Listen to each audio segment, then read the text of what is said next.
Constitucionales, un programa auspiciado por la Asociación Argentina de Justicia Constitucional. Bienvenidos a Aires Constitucionales, espacio de la Asociación Argentina de Justicia Constitucional. Pueden seguirnos en nuestras redes sociales y encontrar todos nuestros programas en nuestro canal oficial de YouTube.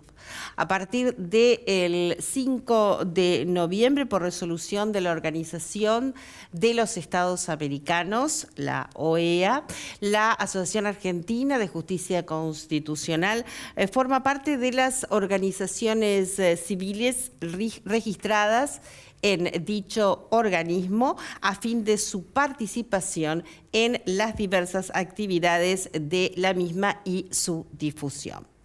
Asimismo, el 21 de noviembre tuvo lugar la Jornada Nacional de nuestra asociación en la ciudad de Gualeguaychú, de la provincia de Entre Ríos, sobre justicia nacional y autonomía municipal, con la participación de destacados disertantes internacionales y nacionales, magistrados, académicos y destacados referentes del ámbito jurídico.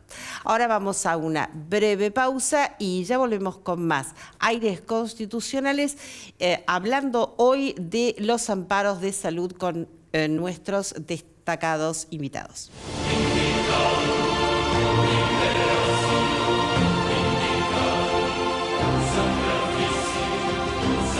Bien, y aquí seguimos en Aires Constitucionales. Hoy nos acompaña Anabela Crisi, que es abogada especialista en discapacidad y profesora de elementos de Derecho Civil Parte General en la Universidad de Buenos Aires, y el doctor Diego Norberto Quirno, que es ex juez nacional en lo civil y profesor consulto en Derecho Civil también en la misma casa de estudios.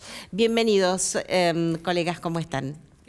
Hola, ¿qué tal, Claudia? ¿Cómo estás? Muy bien, bueno, muy contenta por recibirlos aquí, y hoy vamos a hablar de un tema que no es ajeno a la sociedad, sino por el contrario, es una herramienta o una acción que más allá de lo deseable está siendo utilizada porque es necesario. Bueno, vamos a hablar de los amparos de salud. En principio, si nos pueden explicar de qué se tratan estos amparos de salud.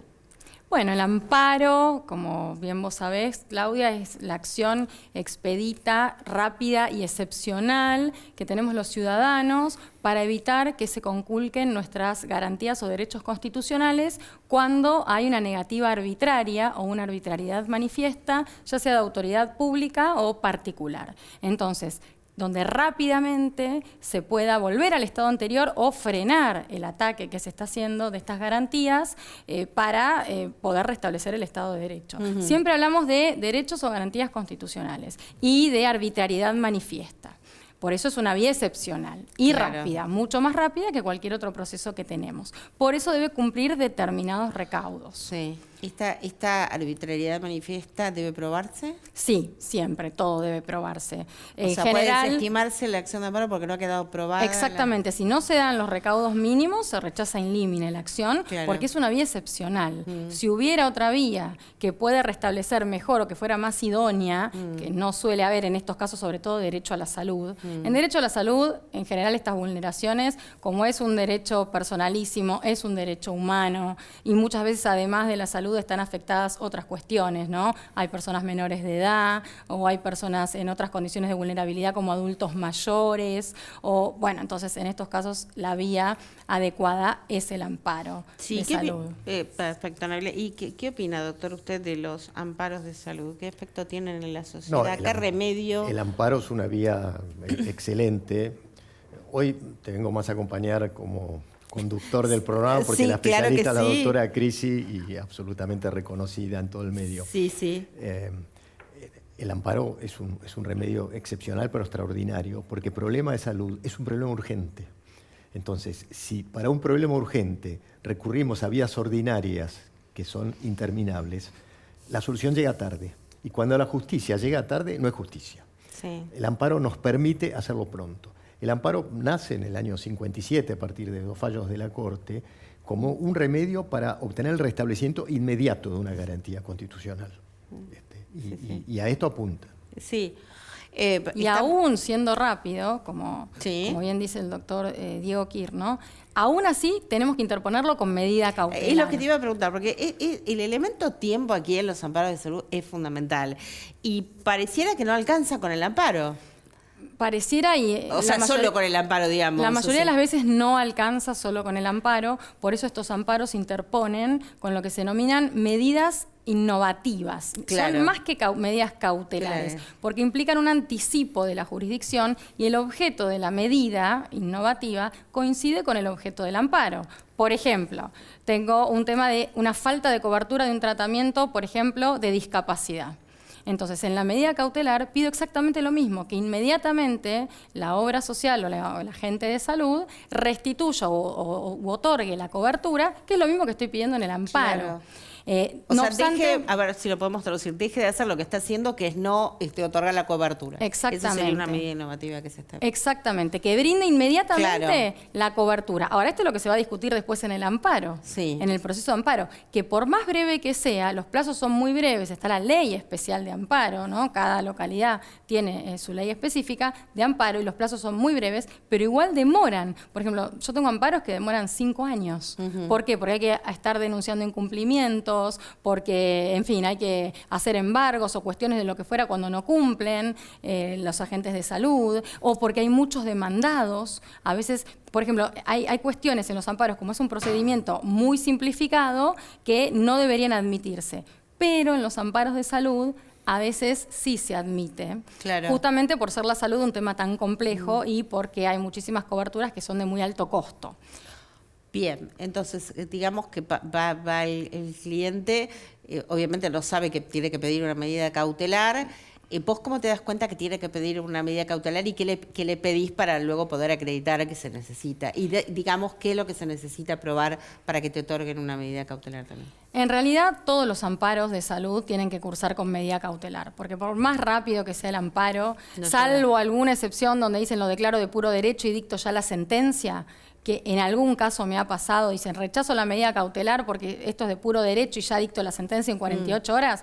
Salvo esas excepciones, siempre hay que interponer una medida cautelar. La medida cautelar tiene que tener todos los requisitos que tienen la generalidad de las medidas cautelares, aunque acá con un plus, porque es una medida innovativa, ¿no es cierto? Anticipa un poco la decisión, Sí. la jurisdicción. Sí. Entonces, tenemos que tener la verosimilitud del derecho. ¿Cómo lo probamos? Esto del fumus bonis iuris, ¿no? El humo del buen derecho, que esto no es una mentira, no es una cuestión menor. ¿Cómo lo acreditamos? Lo acreditamos con el carnet de afiliación, lo acreditamos con la orden médica que establezca qué es la cobertura que estamos necesitando de salud, lo que fuera, discapacidad, oncología, fertilidad, bueno, cualquier tema que se requiera.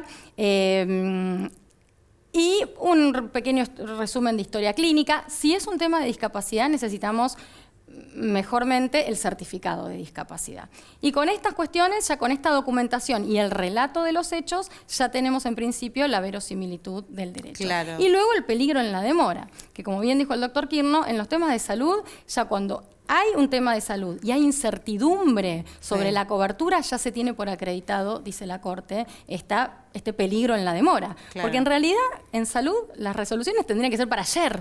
Claro. Yo no necesitaba ayer la cobertura, ya hoy es tarde. Pero bueno, para no seguir agravando justamente el cuadro de deterioro. Entonces, con estas condiciones reunidas tenemos la medida cautelar y lo que se aceptan acá son, porque una medida cautelar siempre tiene una contracautela, ¿no es cierto? Claro. Es lo que pide el código. ¿Qué pasa si el día de mañana no me dan razón en el fondo del amparo y yo tuve todo este tiempo una medida cautelar? En general, hay cautelas reales o personales. Bueno, en el caso de los amparos de salud, la cautela es simplemente la declaración jurada de la persona que asume, se hace en el escrito también de inicio, se tiene la contracautela por asumida en el escrito. Es una mera declaración jurada. Sí, sí. No se requiere...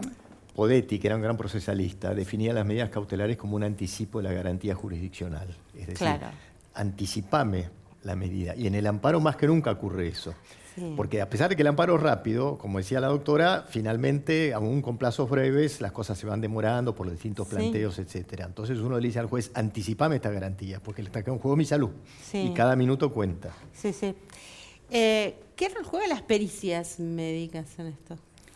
Depende si las pide. En general, la jurisprudencia lo que dice es que hay que estar a la orden del equipo interdisciplinario o a la orden del médico tratante, que es quien realmente evaluó a la persona, la conoce sus antecedentes y es responsable del diagnóstico y del tratamiento. Entonces, ante una discordancia entre la postura del agente de salud y el equipo tratante, que muchas veces el equipo tratante es del agente de salud. Esto es lo que a veces ocurre, porque los propios médicos de la gente de salud dicen, tenés que hacer este tratamiento, y después pasa por auditoría médica y dicen, no, esto no nos parece, mejor otra cosa. Bueno, ante esta discrepancia, lo que establece la jurisprudencia es, y el cuerpo médico forense también, que son los peritos de la Corte Suprema, que son imparciales, dicen, ante discrepancias hay que estar a la orden del médico tratante o del equipo interdisciplinario tratante, que es quien efectivamente conoce al afiliado o al paciente. Ahora, muchas veces los agentes de salud, por eso, en principio, el que hace el amparo no necesita una prueba adicional, ya tiene la orden médica. Ya tiene la orden médica de la cobertura que necesita, de su propio equipo. Pero a veces el agente de salud o los jueces piden de oficio alguna evaluación adicional del cuerpo médico forense. Y bueno, ahí ya... Cuando la cosa es dudosa, el cuerpo médico forense muchas veces esto es dudoso, por ahí no sabemos qué resultado puede llegar a dar o no, pero hay que estar a la orden del equipo que indicó ante esta discrepancia y a veces desaconseja, a veces excepcionalmente o cuando hay cuadros complejos. La medicina tampoco es una ciencia exacta. Entonces, muchas veces puede haber diversas puede haber opiniones encontradas y bueno, pero no tienen una importancia tan relevante las pericias en los amparos de salud, sobre todo si las órdenes están bien fundadas. Es muy importante que el equipo tratante o el médico tratante haga un resumen de historia clínica bien fundado y la orden de la cobertura indique también por qué, los motivos. Entonces, con una orden autosuficiente estamos mucho mejor posicionados. A eso me lleva la pregunta, ¿qué pasa si vos te encontrás con esta orden del médico tratante que te parece insuficiente desde el punto de vista probatorio?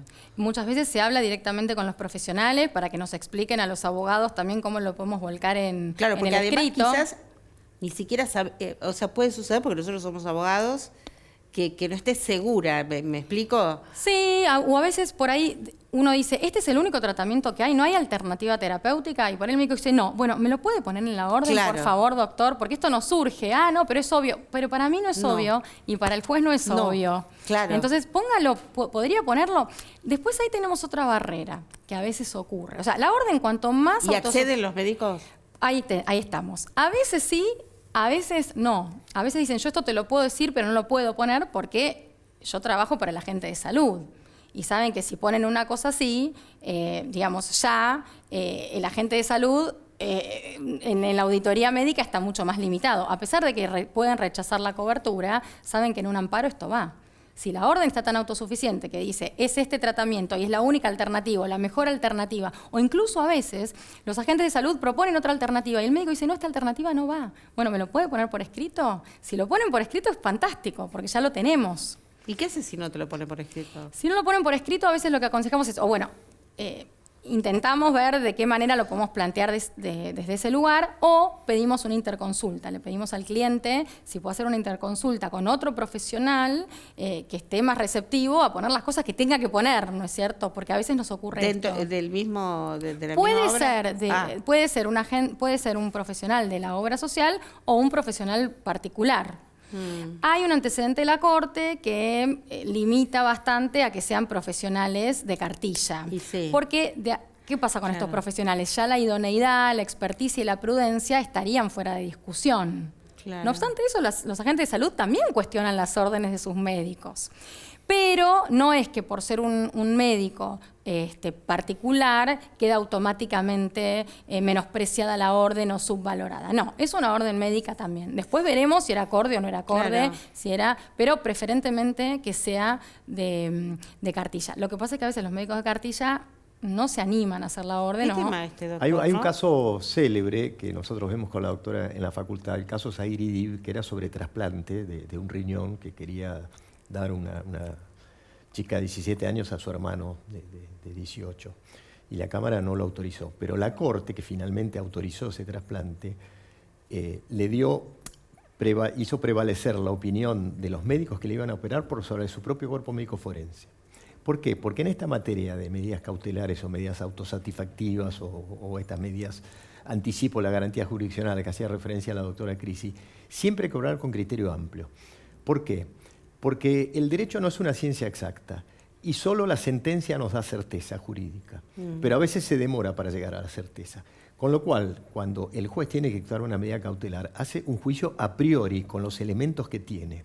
¿Y con qué criterio actúa en ese caso? Cuando está en juego la salud, con criterio amplio. En caso de duda, autorizo, porque no autorizar puede implicar la muerte de una persona o una lesión definitiva. Entonces, lo importante es que en las medidas cautelares siempre se obra con criterio amplio. Claro. Por lo menos debería obrarse con criterio amplio. Y el tema de los tiempos, ¿no? Cuando están las apelaciones, ¿de cuánto estamos? Una medida cautelar está demorando actualmente como promedio entre 15 días y 1 mes y medio. Algunas salen antes, algunas increíblemente, por ahí en provincia de Buenos Aires, algunas en 2 días salen las medidas cautelares. Porque ¿qué pasa también acá? La medida cautelar en principio se dicta inaudita aparte. Significa que no se le avisa a la gente de salud que se dictó la medida y directamente se notifica que tienen que cumplirla. Pero en salud lo que ocurre muchas veces a nivel nacional es que sí se da una intimación previa a la gente de salud para decirle, mira, ahora iniciaron el amparo. ¿Vas a cumplir o no vas a cumplir? A pesar de que ya está la negativa, porque ya por ahí hubo un intercambio telegráfico o porque ya por ahí enviaron un mail diciendo que no van a cubrir, pero como va a ser una medida justamente innovativa, a veces se da un traslado previo, o sea, no se dicta inaudita aparte muchas veces. Esto demora. Entonces, más o menos una medida cautelar, podríamos decir, está demorando entre 15 días y 1 mes y medio, depende el juzgado. Y los amparos no deberían durar más de 6 meses, esta es la realidad, pero a veces también se extienden más. Bien. Porque aparte depende de la afección. No es lo mismo necesitar un trasplante urgente de corazón o una operación de envergadura que un tratamiento de fertilidad que si no se hace este mes se puede hacer el mes que viene. Entonces, en cada caso hay que apreciar cuál es la urgencia para apurar la decisión, ¿no? Y también es cierto que no es lo mismo si es una sola prestación que se agota en un uso, por ejemplo, una intervención a corazón abierto, lo que fuera, que es una prestación, entonces en general se produce la medida cautelar y después ya la causa se declara abstracta, pues ya se hizo. Entonces, bueno, ahora veamos si tenía o no razón, no hay prueba, ya está, ya se hizo, que si son prestaciones mensuales, por ejemplo, de un tema de discapacidad, de un tratamiento permanente o lo que fuera, ¿no? Bien, en el tema amparos de salud, ya que se mencionó el tema de la fertilización asistida, ¿cómo va esto? ¿Cuál es la obligación que tienen por ley? Las horas sociales, las prepagas, Esto es muy interesante porque pareciera como que hay un desconocimiento y fue un tema muy debatido en su momento que tenía posiciones encontradas. La ley de fertilidad dice que hay que dar una cobertura integral para que las personas puedan organizar su vida y poder planificar su familia, porque esto tiene que ver con el tema de la fertilidad y hoy por hoy no hay dudas de que la fertilidad está dentro de lo que es la salud. Porque antes, por ahí, si una persona era infértil, como no estaba enferma técnicamente, no se consideraba que estaba dentro del derecho a la salud. Hoy no queda ninguna duda que la salud entendida en este sentido amplio que dice la Organización Mundial de la Salud como el más alto estándar de bienestar físico, mental y social, los temas de infertilidad sin duda atañen al derecho a la salud y al derecho humano, ¿no?, de reproducirse, de formar la familia, en fin. Entonces, la ley apunta a proteger esto. Puntualmente, los agentes de salud tienen que cubrir hasta 4 tratamientos de baja complejidad de fertilidad. Los de baja complejidad son los que la concepción se produce dentro del útero. Puede ser estimulación ovárica, entonces eso es dentro del útero. 4 por año y hasta 3 de alta complejidad. Y acá la duda que venía era si estos 3 de alta complejidad eran por año o de por vida. porque el decreto reglamentario de la ley no era del todo claro. Claro, no lo establece expresamente Sí. si es de por vida o es anual. ¿Y cuál es la jurisprudencia en este sentido? Al principio estaba bastante debatido y el Ministerio de Salud también había dictaminado que eran 3 de por vida, justamente porque baja muchísimo el porcentaje de éxito a partir del... Estadísticamente, ¿no? Estadísticamente. Yo tengo un montón de clientas que han quedado, queremos llevar también tranquilidad. Claro que sí. Chicas de edad más avanzada que han hecho por ahí 6, 7 tratamientos y han logrado sus embarazos. Entonces, pero no hay bueno, una regla exacta para esto. No. Por eso también... Cada caso es particular. Yo tampoco soy médica, pero no quiero decir una cosa que por ahí además, sí. estadísticamente bajaría, vamos a decirlo en potencial, bajaría Sí. el éxito, el porcentaje de éxito a partir del cuarto tratamiento y también habría, como en la salud de la mujer, digamos, un golpe, ¿no es cierto? Son muchos tratamientos Sí. de alta complejidad y esto también estaría evaluado. Además de los costos. Como la salud tiene que tener, digamos, prestaciones equitativas y universales para todos los ciudadanos, bueno, estos serían los costos que se habían como presupuestado Sí. administrativamente. No obstante esto, la Corte, cuando tuvo que hacer la evaluación de la interpretación de la ley, porque en realidad es un tema de interpretación de la ley, que cómo se interpreta el decreto. Claro. Hablaba de esto que decía el doctor Diego Kirchner, ¿no es cierto? Estos derechos son amplios, se tiene que mirar de manera amplia, es el derecho a la salud, son derechos humanos, que son pro homine, es a favor del ser humano y tienen que ser progresivos, no regresivos. Entonces, de ninguna manera se puede coartar a 3, es como si uno tiene un derecho, pero solo lo puede ejercer 3 veces. Y si no, ya lo tendrían que pagar los que pueden hacerlo de manera particular. Acá es interesante porque, decía la autora, es un tema de interpretación de la ley, y había un autor insigne, Fornieles, que decía que el intérprete del derecho no puede permanecer en un estado de indiferencia por los resultados. Y entonces uno no puede ser indiferente frente al resultado de la interpretación. Si tengo 4 por año, ¿por qué en este otro caso solo 3 de por vida? Son dentro de un mismo párrafo de la ley. Es obvio que se refiere a 3 tratamientos anuales, no de por vida. Porque en definitiva, además, ¿cuántos tratamientos de fertilidad puede hacerse una mujer? 200.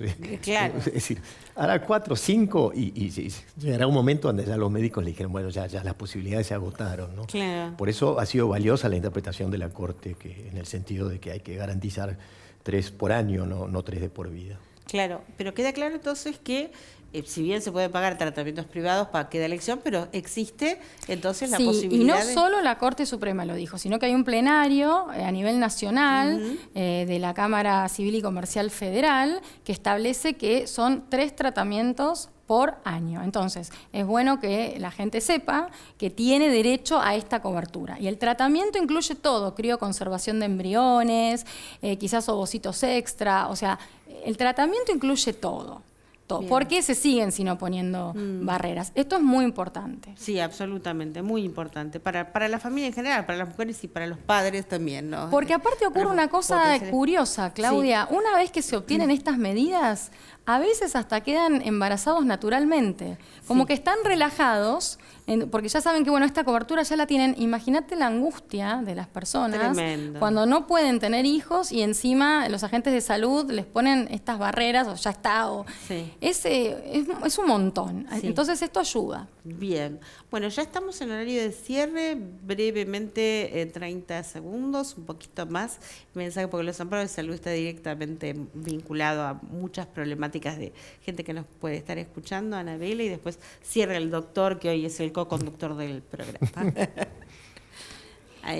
Para cerrar. Esa es tu cámara. Cuando cada vez que haya una negativa de un agente de salud y haya temas, cualquiera sea de salud mental, de fertilidad, de discapacidad, es muy importante que sepan que tienen derecho a obtener la cobertura integral y ante cualquier duda no se queden con lo que digan los agentes de salud, sino consulten abogados especializados para poder defender sus derechos. Es muy importante que sea algo rápido, expedito, como puede ser a través de la vía del amparo, que tiene poquitos requisitos como los que vimos, que los pueden juntar rápidamente y que pueden mejorar muchísimo su calidad de vida.